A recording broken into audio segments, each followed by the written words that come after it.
বিসমিল্লাহির রহমানির রহিম। আসসালামু আলাইকুম। কেমন আছেন সবাই? আশা করি সবাই ভালো আছেন। আমরা আলহামদুলিল্লাহ আল্লাহর রহমতে অনেক অনেক অনেক ভালো আছি। তো আজকে চলে আসলাম একটু ঘুরতে।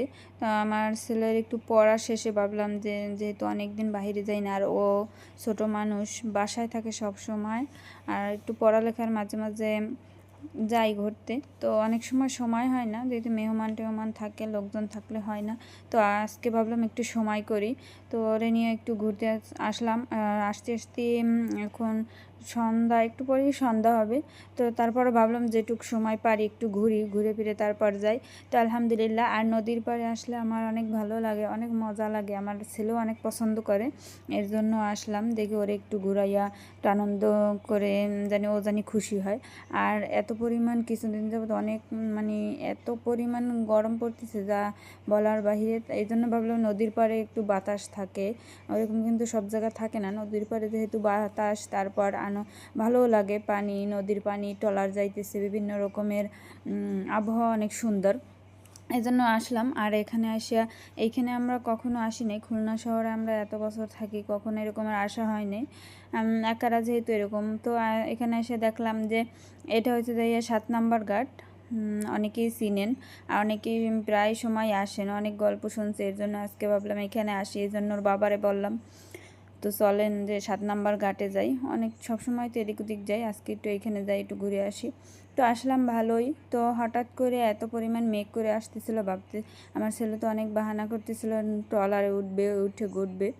তো তারপর যেহেতু আবহাওয়াটা একটু খারাপ হইতেছিল, ওই জন্য ভাবলাম কি ফুচকা টুচকা খেয়ে তারপর চলে যাব।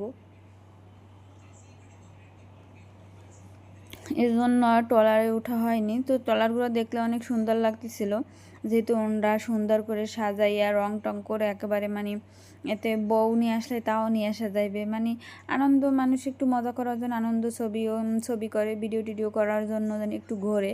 তো ঘন্টা প্রতি 300 টাকা করে এরকমের বলছিল। বেশ খানিকটা সময় ঘোরাবে, একটু দূরে যাবে, তারপর আবার আসবে, আপ ডাউন 300 টাকা করে। তো টাকাটা ব্যাপার না, তারপরও আমাদের যেহেতু মেঘ করে আসতেছিল, অনেক ঝড় আসতে পারে, যেহেতু নদীতে আমার আর ট্রলারে চড়তে আমার অনেক ভয় লাগে। এই সিজনে একটু বাতাস বেশি থাকে, ঝড় হয়, নদীতে অনেক ঢেউ থাকে, এর জন্য অনেক ভয় লাগে। এর জন্য আর উঠি নেয়, ওরে বুঝাই শুনাইয়ে তারপর খাবার দাবার খাই আমরা এখন যাব। তারপরে ভাবলাম নৌকায় যেহেতু ট্রলারে চড়িনি, আমরা একটু রাস্তায় হাঁটি, এখানে বসি, বাতাস খাই, খাবার দাবার খাই, একটু আনন্দ করি, তারপর সন্ধ্যার পর আস্তে ধীরে যাব। তো খাবার দাবার খাওয়া শেষ হয়নি, তার আগেই এত পরিমাণ মেঘ শুরু হয়েছে যে একেবারে কালো হয়ে গেছে। অনেক সময় হয় কি মেঘ করে আসলে তারপর আবার মেঘ কাটতে যায় বাতাস বেশি থাকলে। আর এত পরিমাণ ভাবতেছিলাম যে না হবে না নি বৃষ্টি, একটু ঘুরে ফিরি। তারপর দেখেন এই যে আকাশ একেবারে কালো হয়ে আসতেছিল।